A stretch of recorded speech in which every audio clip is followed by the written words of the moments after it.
Des fois je dis des bêtises aussi, ça m'arrive, faire des sons un peu cons, surtout des sons queer cons, ça m'arrive également. Il y en a un qui s'appelle Wet Spaghetti par exemple, je vous inviterai à aller check sur Google ce que ça veut dire.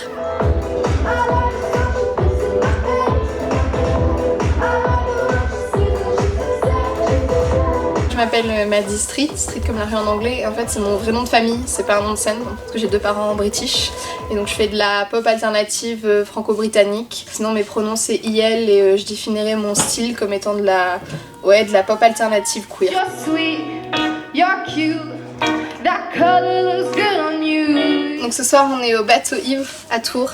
Je suis trop happy de jouer à Tours, c'est trop une belle ville.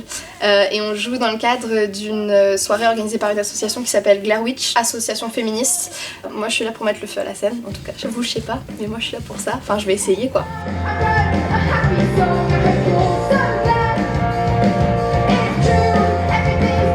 J'ai déjà sorti pas mal d'EP en vrai, j'écris peut-être un peu trop d'ailleurs, je sais pas, mais on en a déjà sorti 3. Et là il y en a un qui est sorti l'année dernière qui je pense résume très bien le projet, c'est un peu l'aboutissement des plusieurs années de préparation, qui s'appelle British Boy, point d'interrogation.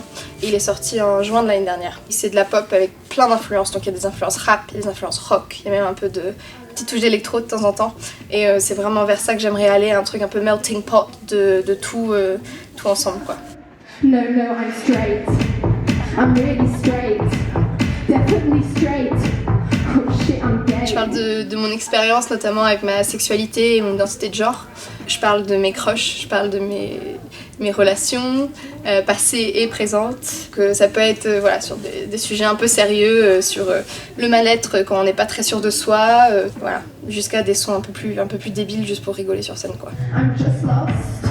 Mais c'est hyper bateau, mais c'est clairement un exutoire l'écriture. Ça a été dès le lycée où ça s'est pas très bien passé avec mon coming out auprès des autres personnes avec qui j'étais au lycée. Et du coup c'était vraiment une manière pour moi de me comprendre et de me retrouver, l'écriture. Et j'ai aucune formation musicale quelconque, mais par contre j'ai fait des études littéraires. Et donc pour moi l'écrit c'est très important et donc oui ça m'aide clairement d'écrire.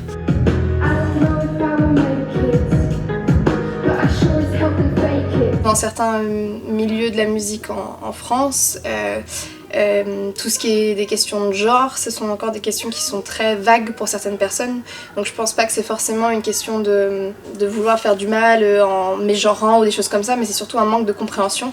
Il y a un manque de représentation là-dessus. Dans la pop française, on n'a pas masse de chanteuses queer qui le sont ouvertement. Dans les gros médias français en tout cas, ça pêche encore un petit peu. Mais j'espère sincèrement que ça va se faire et que cette place va se faire et que ça va être mieux compris on va dire. Parce que je pense vraiment que c'est juste un manque de représentation actuellement. Et on espère que ça va changer un petit peu quoi. Moi je pense que ça bouge grâce à la représentation, c'est un mot que j'ai dit énormément, mais je pense que c'est vraiment vrai que ça soit dans les films, les séries, la musique, et du fait que les gens ils voient ça et ils comprennent déjà que ça existe, parce que c'est con, mais il y a des gens qui savent pas ce que ça veut dire non-binaire, et c'est normal, ils vont pas forcément tomber dessus ou comprendre ce que ça veut dire. Et donc oui, voilà, le mot qui revient encore et encore, représentation quoi.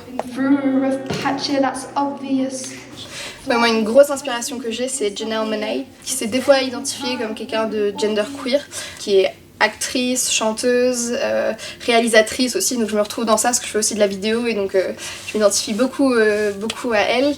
Dans ses clips, dans son visuel, elle tord un peu les normes de genre qu'on peut voir. Elle s'habille énormément en costard, c'est un truc un peu classique quoi, mais ça marche hyper bien et ça elle le fait depuis un moment et elle m'a beaucoup inspirée quand je l'ai découverte. Ouais.